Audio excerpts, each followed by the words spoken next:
welcome everybody. So can I just say, like, please, let's just kind of have a relaxed talk, okay? All right, so like you want to go to the bathroom, get some more coffee, you know, do your yoga exercises on the side, you know, any of those things are just great. And also, thanks very much to Spring Point for inviting me and giving me a chance to come here. Although I'm not used to this weather. I don't have any, I only do clothes for this kind of weather actually. So I'm from San Francisco. So can I just ask, how many people here are primarily here in your role as an executive director or a CEO? Okay, lots of people. How many people here are primarily here in your role as a board member? Oh wow, okay. How many people are both? Great. Okay, that's great. And you know, usually, well, so first of all, I mean, I think that I have a kind of I think I was invited here partly to kind of shake things up and say some things that are not your usual advice to nonprofit boards. And I think one of them is, I think Chaitana's comments, you know, reflected this sort of viewpoint that boards are primarily there to support the staff and support the exec. And I just want to say, I don't think that that's right. Okay, and I think that's one of the things that I want us to challenge here. But you know, usually in these kinds of situations, you have a talk and then you have Q&A, right? So I thought I would do it a little differently today, and I thought we'd have the Q&A first and then the talk. Okay, so I wanted to say that I have a prepared talk. It's not like I didn't do it, all right? I didn't prepare. But it'll help, I think we'll all get more out of this if you tell me what some of the questions are about boards and the collaboration between boards and execs that you'd like us to make sure we discuss. Get 5 or 6 questions here, that'll really help us all. Yes? Expand on what you just said about not supporting what that means, and probably Great. part of your talk, but okay. I'm curious about what that means. Thanks. Okay, there is more coffee. Okay, if you guys are still asleep, get more coffee. Yeah. I would like to know how to deal when the board is divided. Let's say half of the board is supporting the executive director and the other half would like to go into a different route. So are they divided about what to do, or are they divided about the executive director? Oh no, about what to do. What to do. Yeah. Great, thanks. Yeah. Jen, let's make sure we get them on the microphone so that people on Zoom can hear them as well. Can you please take down this slide? It's very off-putting to me. Can we take that down? It's weird. Okay, yes, please. I'm curious about how to build confidence for fundraising among my board. You want the board to have more confidence in fundraising? Yep. What kind of fundraising? Fundraising to support the organization. But like individual donors or for government money or? Both. Both. All. Yes. Okay. All right, that's a great question. I love it. Yes, one question over here. My question would be based on research. 23% of BIPOC funding is down, and white counterparts are funded 2 times more than BIPOC leaders. So my question is, how do we get to the table with more multi-year grants, more family foundational grants? Because like I said, when we get to the table, we're not being considered. And then a lot of foundations have no idea what's going on, like boots on the ground, because they don't want to be a lot innovative with more approaches with BIPOC leaders. So opening up their funding spaces to more BIPOC opportunities. Well, the reality is, just one thing is, foundations all come from rich people, okay? And rich people have never known what it's like to be poor, all right? I mean, they don't understand poor communities. So I think, but that it's a more profound question, I think, than maybe sounds like at the top. Thanks for that. Some other questions? Yeah, these are all easy. We want some hard ones. I'm wondering if you can speak to conflict of interest or perceived conflict of interest, particularly when you have a board that is really comprised of folks from the community or who are like the boots on the ground folks and might be representatives from organizations that your own organization works with. Okay, so it's not like they're like bank officers moving your money into low interest rate accounts. It's more that kind of, I tend to think of those as conflicts of loyalties, not necessarily conflicts of interest. But yeah. I can give an example. Like Kersey here is on my board, and our organizations work very closely together, serving the same population. Great, thank you. Okay, can I just say how much I love these questions compared to the usual questions that we get? Like, what's the right number of people to have on your board? It's like,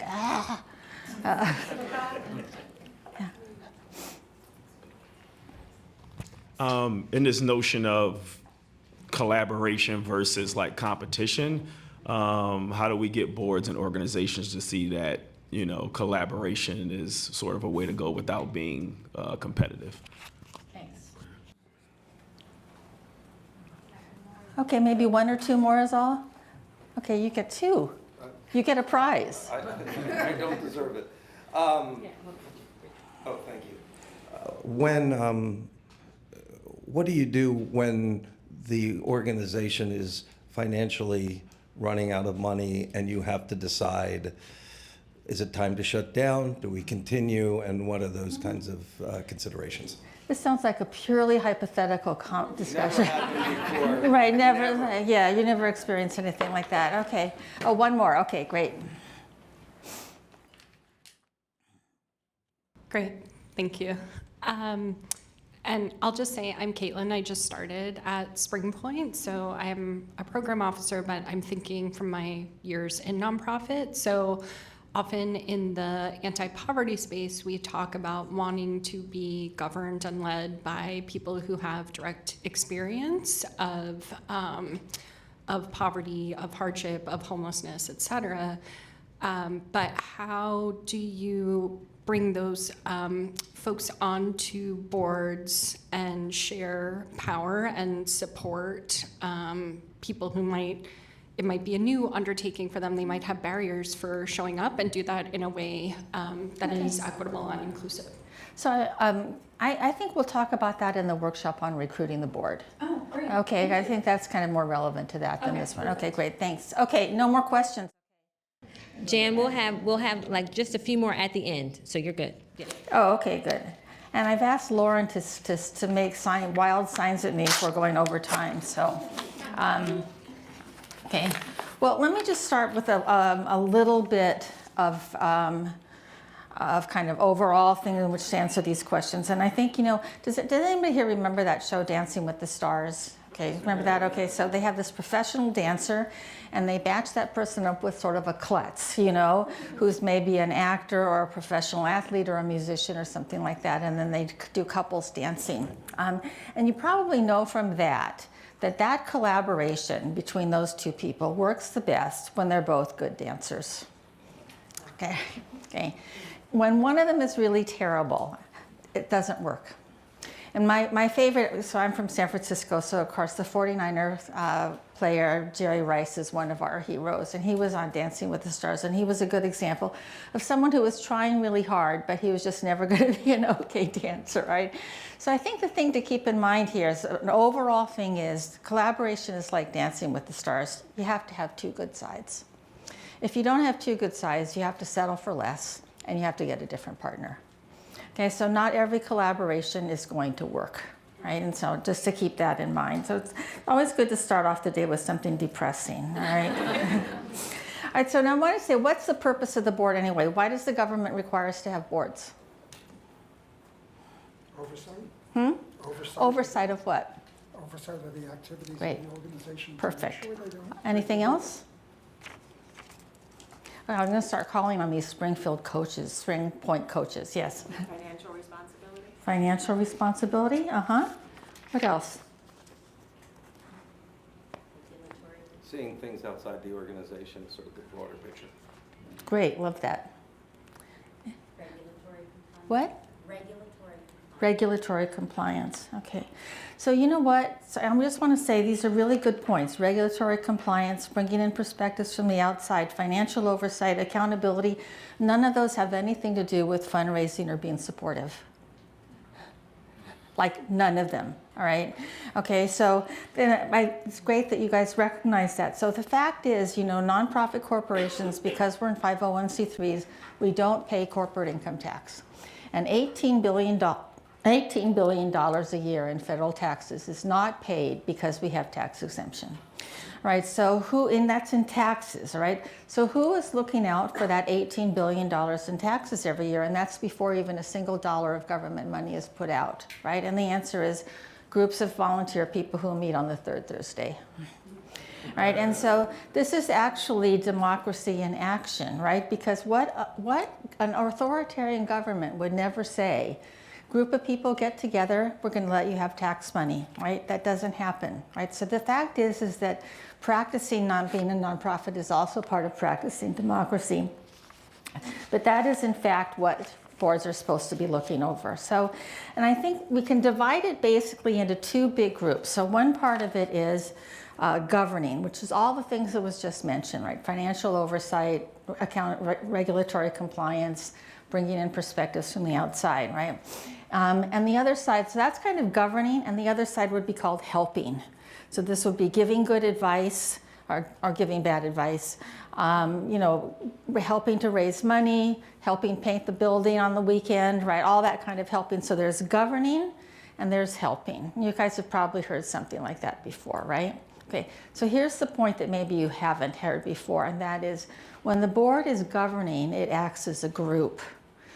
So for example, the board chair doesn't hire the executive director, right? The board does. The board chair doesn't decide whether to shut down or not. Only the board can do that, okay? All right, but on the other hand, when the board is helping, only board members are acting as individuals, all right? So the difference is when we're governing, we're acting as a group. When we're helping, we're acting as individuals. So the fact is boards don't fundraise. Board members fundraise, okay? Board doesn't help paint the playground. Some board members help paint the playground, all right? And this is why this is important, because it matters on who's the boss. So for example, when the board is on its governing side and acting as a group, they're a boss, the boss. Okay? And when they're on the helping side, staff is the boss. So for example, when I had one of my jobs as executive director, and I was just new, and the board chair came in and she sat in my office and she said, "Jan, this office has to be painted. This is a horrible, horrible color." And I realized if the board had voted I have to change the color of the office, I would have to. But she's speaking as an individual, so I can ignore her. Right? So I think this simple idea of who's the boss changes, and we know this intuitively. Like if you go to help out at a fundraiser, you know, you walk in the door and you immediately, you don't say, if you're a board member and you walk in the door, you don't immediately say, "Okay, I'm a board member, so I'm in charge here." No, you don't. You go up to somebody and say, "Where do you want me? You want me at registration? Do you want me at the elevator?" Right? So we already know this. When we're acting as individuals, we are acting as under the supervision of staff. When we're acting as a whole, we're acting as the boss. So I think one of the things about a divided board is saying the boss is divided, because these are strategic questions. It's not about helping, right? And so that's something that the board we have to resolve as a whole. But so there's the who's the boss changes, and then the other thing, to your point, I think, is the inside out. What badge are you wearing? So when you're wearing your individual helping badge, you're sort of with the organization's name on you, and you're going into the community and you're saying, "Help this organization succeed, okay? Give us money, give us volunteers, support what we need to do," okay? Right, and that's a role we're all familiar with asking board members to play, right? Okay, but when we're on the governing side, the board acting as a whole, the board does not have the badge on of the organization. They have the badge of the community on. And they're saying, how do we hold this organization accountable to the community? Okay. So I think those switches, who's the boss and are you inside or outside, makes a really big difference for people in thinking about it. And explaining that to your board when you have a conflict or collaboration problem is often a good way, because they don't know that. They think that, "Oh, now I'm on the board, I guess I'm the boss." Okay, because it hasn't been explained to them. Yes, the board is the boss, not you, sweetie. All right, okay. Okay, any questions, any comments on what I've said so far? No? Oh, please object. I like it when people object. Nothing? Oh, gosh, okay. I actually have a question. Yeah, great, thank you. To that point, what happens if an executive wants to ignore engage their board members. If what? If an executive engages board members in the role that you described, right? So sorry. What happens when the reverse is true? So when a nonprofit executive leans on the board tactically as if they are on staff. So how do you navigate that to put it back in the lap of the executive? To put it back in the lap, I mean, take it back from the board in effect, or? Give it back to the executive. Right. If the executive's bringing something to you that is a staff level thing. Well, I think, so I do think there are moments in which the executive director or the CEO, in effect, turns the organization over to the board. I mean, the most obvious change is that is when the CEO leaves, okay?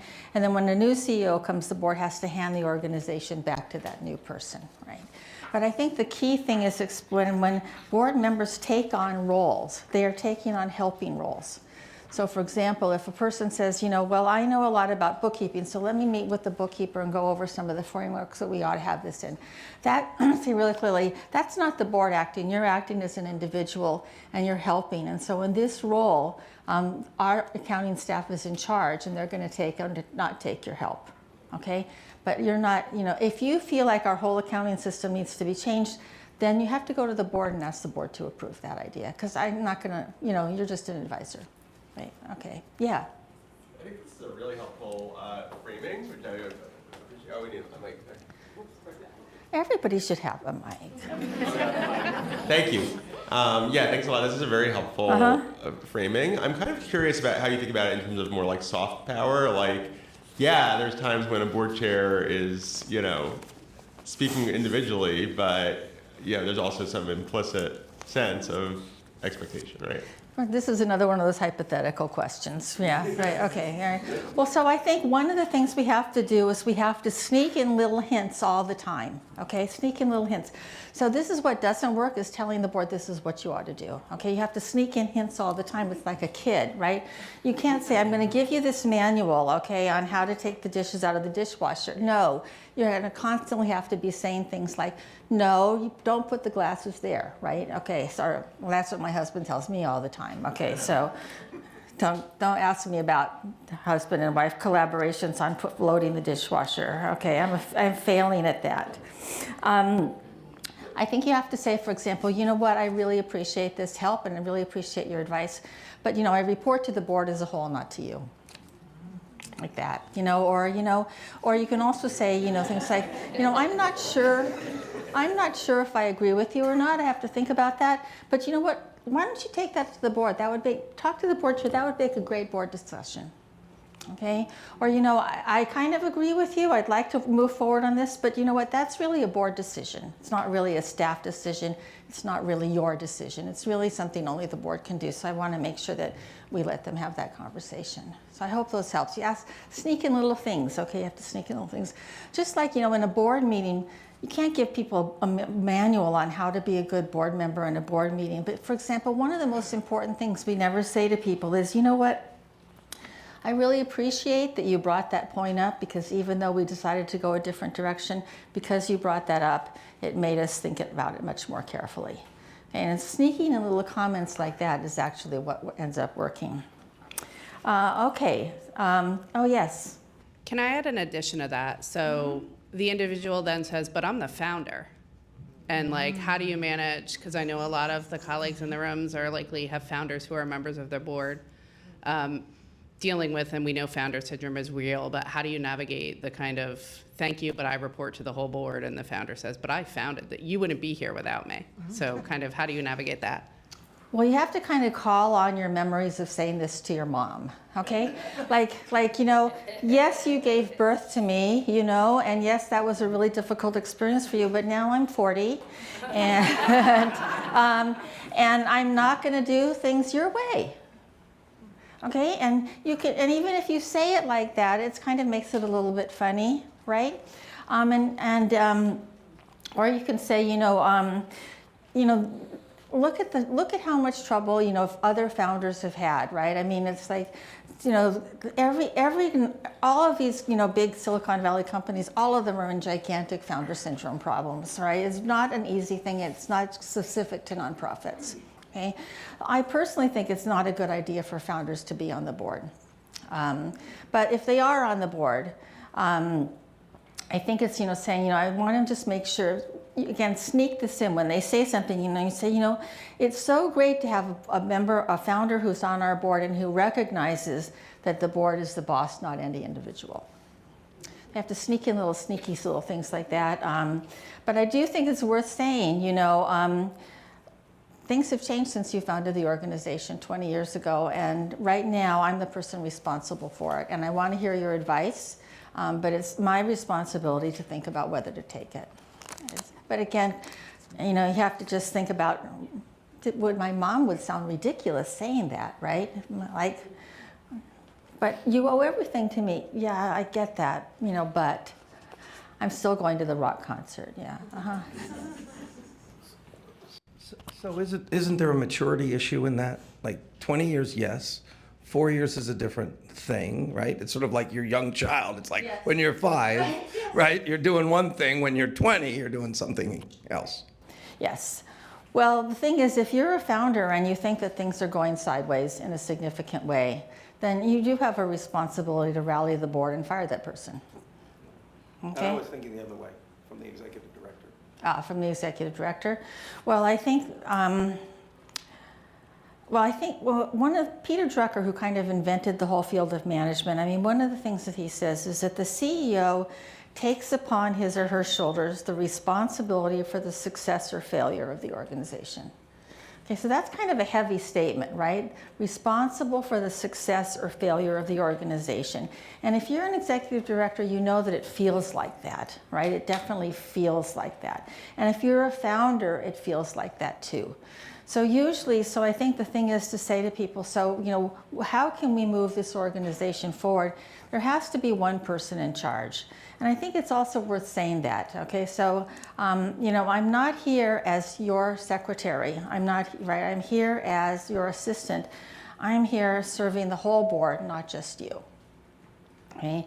But I also think that you might not be successful. You can try everything and you can be smarter or less smart about it, but sometimes you have a founder who's a problem. Because maybe not only it's that they have, they're often, my experience with founders is that they often, you have to figure out a way in which they can have the legacy that they want here, all right? So not just, sort of say, what does this person really want and how can I give it to them, okay? So you have to think about that because it's different for different people. But I would say that, I would think about, for example, doing things like anytime it's like giving them recognition at every public event, some stuff like that, I think. But anyway, that's kind of a slightly different topic. But I just say, sometimes you have to just say, I have to get rid of the founder. Just like with Dancing with the Stars, you got a bad partner, sometimes you go, you know what? We're not going to win this contest, unless I get a different dance partner. That's just not going to happen. And so I'm going to have to focus on that. In fact, 30%, the research shows that 30% of nonprofit executive directors are either fired or forced out. Okay. And some of you, I hear this just happened to a friend of mine. For years, she's been saying how unhappy she is with the board and how unhappy they are with her, and no matter what she does, she can't make them happy, and they tell her to do this and she does it and they're still not happy. And she says, I've just decided I just have to live with it. It's okay. So everybody has a job with a bad boss sometimes. So that's what I have. Okay. And then, like what happens with a lot of those cases, all of a sudden the board stood up and fired her. Okay. So because all those things which looked like they were asking her to do stuff and she was doing it and they still weren't happy, were really about that they didn't have confidence in her as an executive director, but they didn't know how to say that exactly. Right, so I think that's kind of an important question. Okay, so then, so the thing is, whose responsibility is it to make sure that the board is effective? I need some more coffee here. When you come from the West Coast, okay, these things start kind of early. Who's responsible for the board doing a good job? Who? The board? The board chair? Wrong. Okay, like those buzzers. Okay, I'm like, who's responsible? The executive director. Period. And if you're a longtime exec, you know that that's true. You are responsible for it. And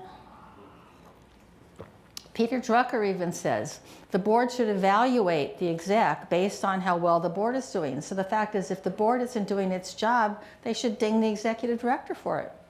Okay? And I have to say, this is kind of like, first of all, if you don't, the main thing I heard from those answers was people didn't really know, right? And if you don't really know who's responsible, it almost never gets done, right? If there's a vagueness or assumptions, that means it's just not going to get done.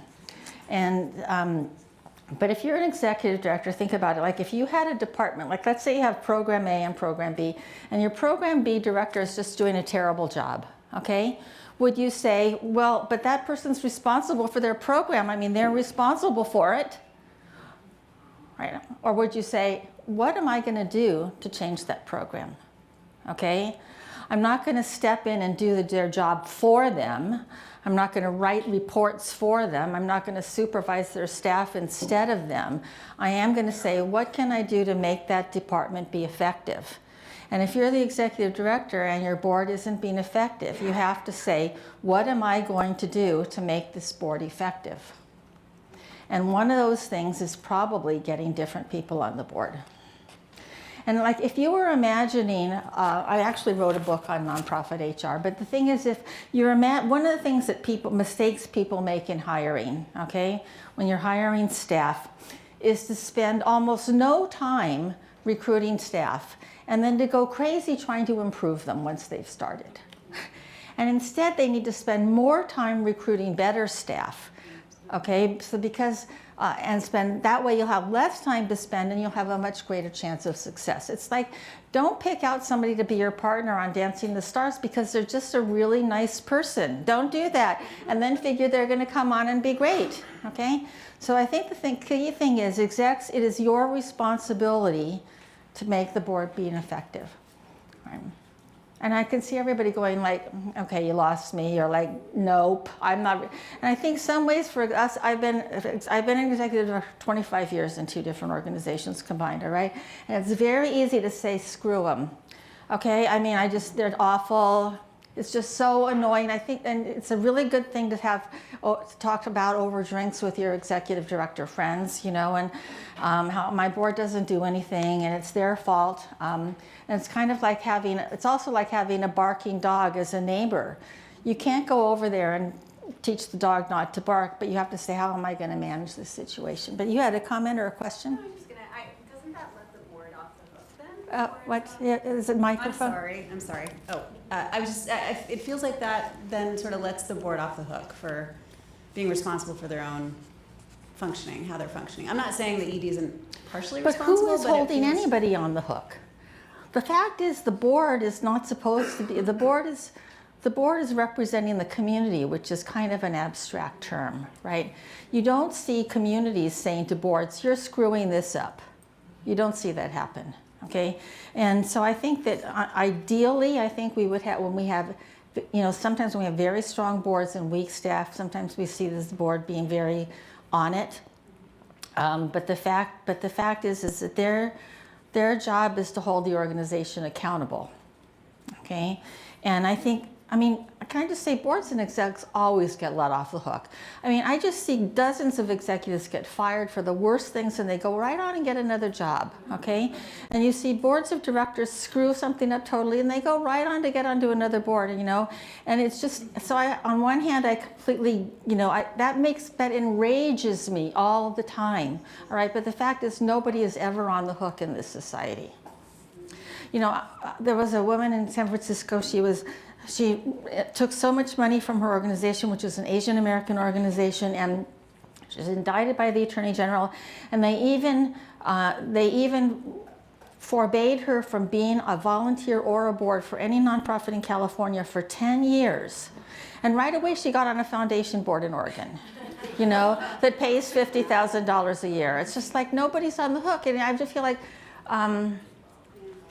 so anyway, I'm sorry, now I'm ranting, but But I do think that when something goes wrong, it bothers me when we say, well, where was the board? Because I think the thing is that lets executive misbehavior off the hook. So I sympathize with the on the hook idea. Yeah. I was going to ask if you could just go a little bit deeper into that and some of the nuts and bolts. So you said like the executive director, it's not their job to do the work for the board. Right. So when we start getting into like really the nitty gritty of like board administration in terms of like who's calling like committee meetings or preparing the agendas and that type of work. And I realize this differs depending on the size of the organization and the board and what kind of resources you might have to commit to that. But if you can speak to that a little bit. Well, I like your term board administration. I mean, I think one of the roles of the board chair is what I think of as the board's HR for the board. Okay, so I think that's one role they play as HR for the board. And, so like any HR director would make sure that, this new person feels like they have what they need to succeed. You touch base with them. I see you missed the last 18 board meetings. Is there something going on with you, right? So the HR part of it is important. But I think it also, so let me just give you an example. So I had one board chair when I was at Compass Point who was one of the best mentors I've ever had in terms of organizational strategy, right? And I had got so much out of conversations with him. And then when his term as board chair was ending, he said, I feel like we've been really good partners here, but I've neglected the board. I said, I have.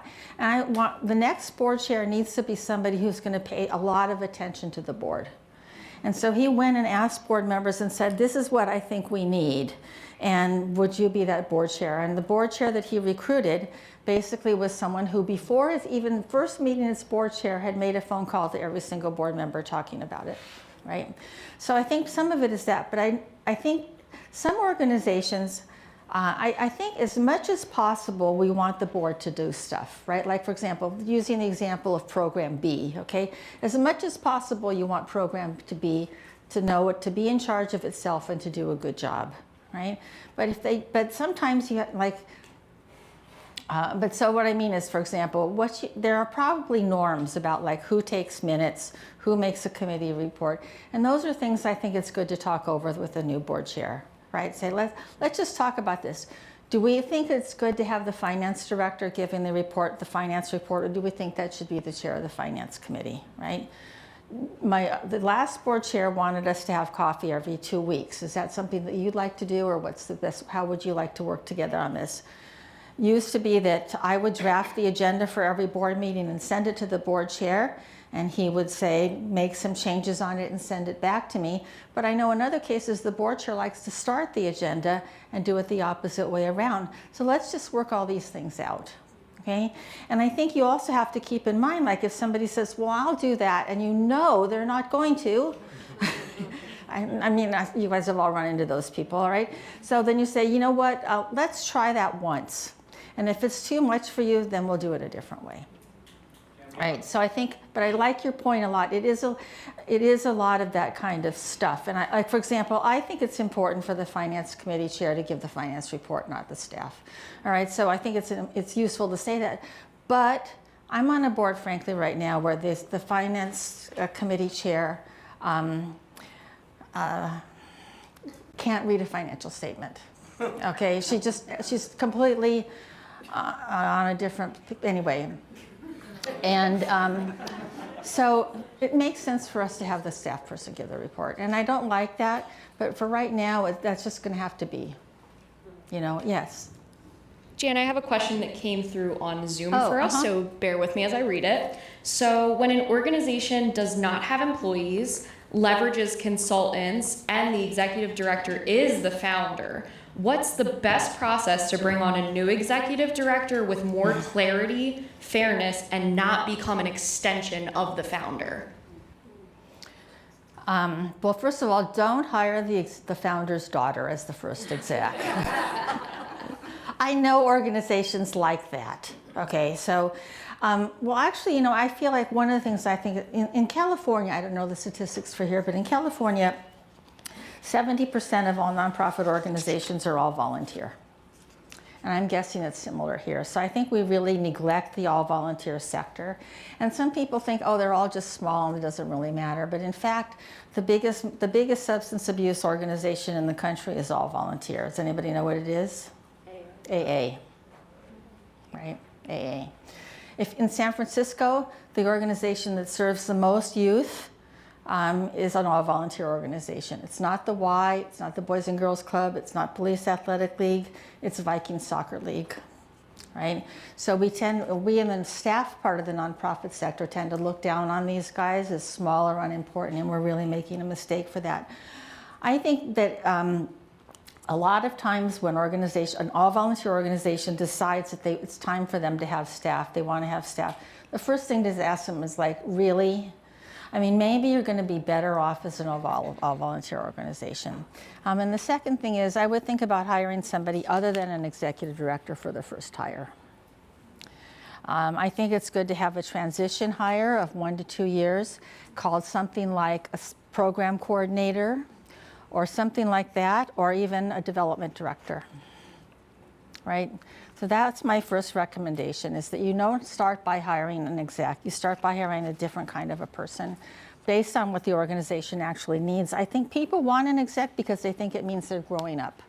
And it's, you know, one of the things I've learned about through research on all volunteer organizations is that they're a very delicate ecosystem. And so when a delicate ecosystem of an all volunteer organization hires an exec, it's like saying bringing in a rabbit into the delicate ecosystem. They can wreak havoc.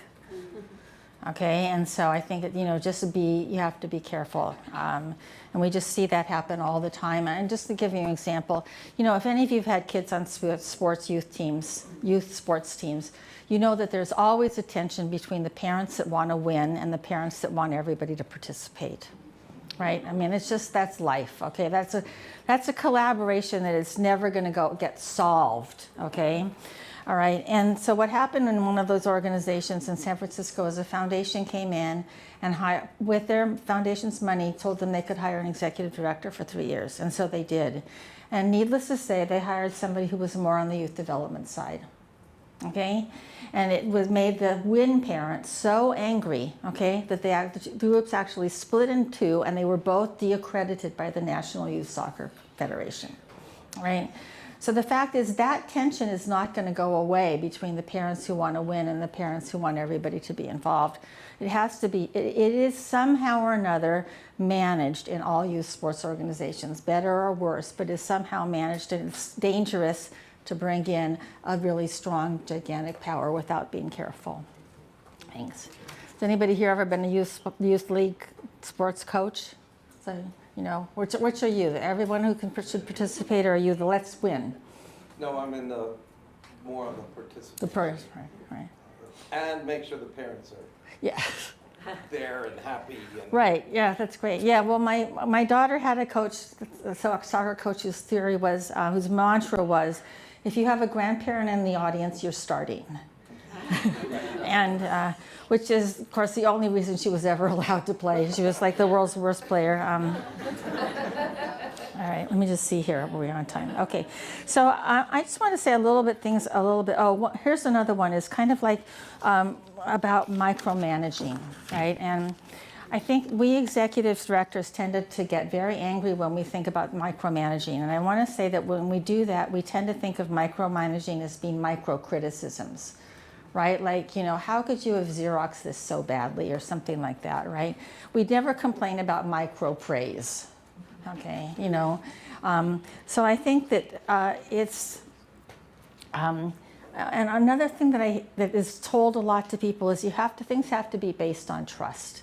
And you know what? Trust has to be earned. It's not just going to happen by everybody saying we have to trust each other. I mean, if anybody says that to me, we have to trust each other, it immediately makes me not trust them, okay? And so, because I think, what are they trying to put on me, right? I don't get it, what's happening here. So I do think that the fact is that when there's a loss of confidence, so like, I'll give an example of my two daughters applying to colleges. When my older daughter was applying to colleges, she was she had this list. She had a calendar she wrote dates on, you know, for the application deadlines and stuff like that. So I'm going like, awesome, great, you know. My younger daughter was like, you know, college, am I going to, I don't know, do I want to go to college? You know, I don't know. What college? I haven't thought about it. So when that happens, you find that you step closer in. Well, let's think of one college you might want to go to, right? When is their application deadline? So the fact is we step in and we step out based on our confidence, based on what that person has done. So I think it's important in the trust question to say, you know, if you see the other side not trusting you, you have to say, what have I done so that they are feeling like they're not confident that I'm going to be doing my job? And say that to them. Say, you know what, I feel like you're not confident that I'm going to get this done. Is that right? Okay. Well, it's because you've missed every other deadline we've had for the last 6 months. Well, then we need, obviously, I'm trying and I'm failing. I need to find a different way to do this, right? So I think that's, we have to just kind of take that micromanaging thing on more directly. On the conflict of interest question, so first of all, the traditional conflict of interest, the legal conflict of interest is based on money. Okay, it's only about money. All right, so what it means is for the famous cases are things like there's a board member of a nonprofit who's also a bank officer, and so the funds are deposited in that person's bank, and he puts them in accounts that are terrible for them. Okay, so that's a conflict of interest because they're using their position on the board to influence things for his personal gain. Okay. So, but most of the time in authentic nonprofits, and we're talking about authentic nonprofits here, it's more what as you mentioned, right? It's a question of competition and loyalty. So for example, suppose I'm on a board of an organization and I hear about a funding opportunity that they're going to be looking for. And I'm also on the board of this organization and I'm wondering, should I tell them about that funding opportunity because they would actually be really good for it? Or should I keep it a secret because they didn't do it, right? That's the kind of question we have, right? Or you're thinking like, well, I know a donor who would be willing to give some maybe $20,000 to this, but should I ask them for this organization or should I ask them for that organization, right? Or you're on the board of one organization and you're a staff person on the other organization and you don't want to say things that those people might take advantage of, right? So I think those are questions. So first of all, just calling them out as conflicts of loyalty, not conflicts of interest, is important. And say these are not covered by Sarbanes-Oxley, okay, these are not legal questions, but we want to make sure that we're above board on it. So I personally think it's often better not to have people like that on the board because it's hard on them. It's hard on them. It's not just kind of that simple. It's not that it can work, but I think it's harder on those people. So I want to talk a little bit about fundraising, and particularly the issue about fundraising for organizations based in communities of color. So I think that, wrap it up, I'm being told. Okay. Well, first of all, I think that the most important, well, first of all, one of the things that has really frustrated me about the past years with focus on DEI, diversity, equity, inclusion, has been that its overall paradigm has been bringing people of color into predominantly white organizations. And that makes me crazy because I think actually the most important building blocks we have are not doing that, but instead building up organizations that are based in communities of color, right? And yet we don't see foundations supporting that. We often don't see government supporting that. We don't see individual donors supporting that. And that's because they're not them. They don't know those people. And the fact is, you see all the time, you can see black people getting recruited to predominantly white foundations. It doesn't change their giving.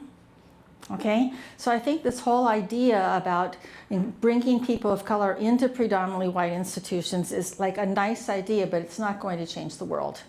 Right? It's going to get some people a good job, and I'm all for that. All right? But I think you have to say, if we're an organization of color, what is our strategy going to be to get money? Okay? And there's only about, so for example, are we going to focus on getting foundation money? Are we going to focus on getting gifts of $100,000 or more from individuals? Are we going to focus on getting local, state, or federal money? Are we going to focus on having events like, you know, dances and dinners and stuff like that? Or is there something that we think we can sell? Like maybe we own a, you know, that we can rent out spaces in the church's parking lot for events. All right. So the first thing is you need to have a strategy. All right. And so, and you base that strategy on what you think, what is possible. I have to say, there are a million fundraising consultants in this world. I mean, a really interesting thing is how there's a zillion sole practice fundraising consultants in the world, and yet nobody can hire a fundraising director, right? And that's because they don't want to be, they don't want a real job. They want to give advice and then walk off. Okay, all right. I mean, I don't blame them. Okay, who wouldn't want to do that? So I think the thing is that, but what fundraising consultants are seldom good at is helping you pick what to do. Once you know I want to do individual giving, they're good at helping you do that. Once you know you want to do special events, they're good at helping with that. They're typically very poor at understanding the whole range of choices for fundraising and then working on that, okay, and choosing among those.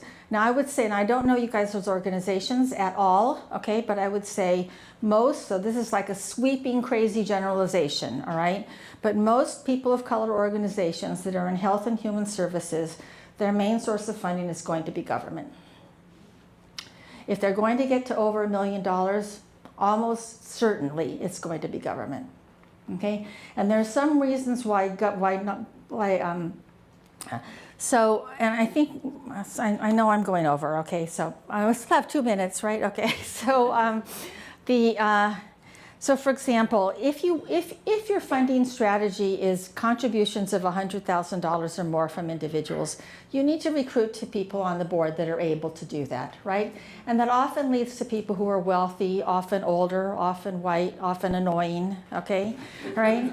And not because they are, but just because they, you know, I mean, I was once at a board meeting where this is a child care center, and they were terrible financial straits, and the board chair took off her necklace, literally in the meeting, she took off her necklace and she put it on the table and she said, sell this for $40,000. Okay, which was like one of the most annoying things I've ever seen in my entire life. All right, but I'm saying if you want somebody who can give you a $40,000 necklace, you have to have somebody who has a $40,000 necklace. All right, so and oftentimes people say, well, we can't raise money because we don't have people of wealth on the board. All right, now one of the things is we can raise money from government when we don't have people of wealth on the board. And the fact is that if you have people on your board with lived experience or who come from the community that you represent, not just serve, but represent, okay? Like, for example, some people think, you know, our board can't raise money. And I said, if your board can get 50 angry moms to a city council meeting, they can raise money. That's a form of raising money, okay? Maybe they're not going to write big checks, but that's a form of raising money, right? Maybe there are people of color in government who know the ins and outs of things and they can help coach you on it, right? They can say, okay, well, you know what, this department is not going to be helpful, right? But this department, there may be an opening. So I think you have to first say, what's our main way we're going to get money, and then recruit the board members who can help you with that. And as I said, I don't like this reality, but the reality is that most people of color organizations in health and human services, if they're over $1 million, it's almost all government money. It's just kind of, that's just the fact. So that's not to say that there aren't some that have other strategies, but that's kind of the overall way that it works. Okay, I'm going to take 2 more minutes because I have a couple more things I have to say. So they have to have a shorter coffee break or something, okay? All right, so I just want to take a second to look over outside the organization, all right? And I just wanted to say a few things. So right now, the federal poverty level, to be poor in the United States, the federal poverty level for a family of 4 is $32,150, right? Family of 4, $32,150. In Philadelphia, 1 in every 7 children lives in a family that poor. Okay? Lives in a family that poor, okay? That's huge, okay? And race, for every white man in prison, there are 6 black men in prison, despite there being many, many more white men than there are black men in the country. And 1 in every 4 visits by a child to pediatric emergency care is based on asthma-related symptoms. 1 in every 4 pediatric child visits to an emergency room. All right, so if we cleaned up the air, we would not only have healthier children, but we'd have less health costs, right? So I'm bringing up these 3 examples to say this is what we are all working on. Okay, we are not working on having a better board. We're working on these big, gigantic issues. And if we want to be accountable, we have to say, I want to hold ourselves accountable to making a difference on these issues. Now, the thing is about strategic planning, strategic planning starts with this idea traditionally, and that is that an organization starts by saying, what do we want to accomplish, right? What are our goals? And I would like to say, for a moment, let's throw out that whole idea of talking about what our goals are. I think we should start the discussion by saying, who is our constituency and what do they need our organization to do right now? Now, I'm on the board of a child care organization. It's a network of many child care centers across California. One of the biggest things that's happening right now, people are afraid to bring their children to child care because of ICE. Okay? So child care centers are saying to themselves, our families can't make use of us because they're afraid of ICE. We don't think we're an immigration rights organization, all right? But now it turns out we have to address this issue somehow. We just want to do child care, okay?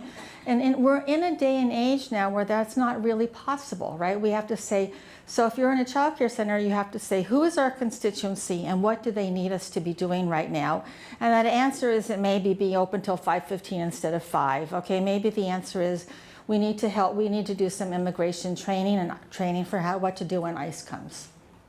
Okay? We need to help petition people to get ICE out of our city. All right? So instead of saying what do we want to do, we have to say who is our community and what do they need us to be doing right now. And if you're an executive director, right? I mean, people are always saying, what's your leadership style? And I would always say 23 green, because it's like what does that mean? What's your leadership style? And I would say, instead of asking that, you should be asking, what kind of a leader does this organization need me to be right now? Okay. And there's sometimes when your organization needs you to be very facilitative. Let's discuss things more. Let's think about it more. Let's slow down, let's think this through a little bit longer. And other times your organization needs you to be like an authoritarian. This is what we're doing, shut up, okay? So it's not like whether I see myself as an authoritarian or as a facilitator, it's what does this organization need me to be right now? And that could change from time to time. And if you're a board member, say to yourself, what kind of a board member does this board need me to be right now? Okay, thank you. Thank you so much.